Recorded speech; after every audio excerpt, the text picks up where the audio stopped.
আমি এখান থেকে স্বতন্ত্র জিতে গেছি।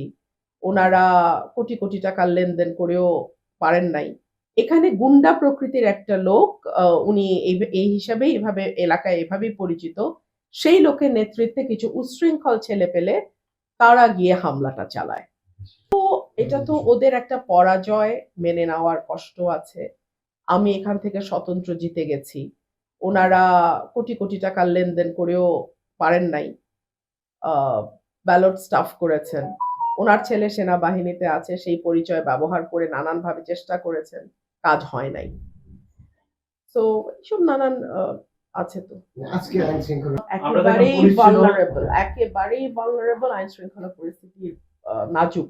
আমি দেখলাম পুলিশ চেষ্টা করেছে। আর দেখুন, যখন সরকারি দলের নেতাকর্মীরা এরকম ভয়াবহভাবে তাণ্ডব চালায়, তখন আসলে ৫ টা ১০ জন পুলিশ কিন্তু সেটা কন্ট্রোল করতে পারে না। চাইলেও পারবে না। হুম? তো এটা খুব মানে একটা ভয়াবহ পরিস্থিতি তৈরি হয়েছে। আপনি কি এটার বিচার চান কিনা? আমি মামলা করে দিয়েছি। সার্টেনলি বিচার চাই। আরে বিচার চাই মানে বিচার করব।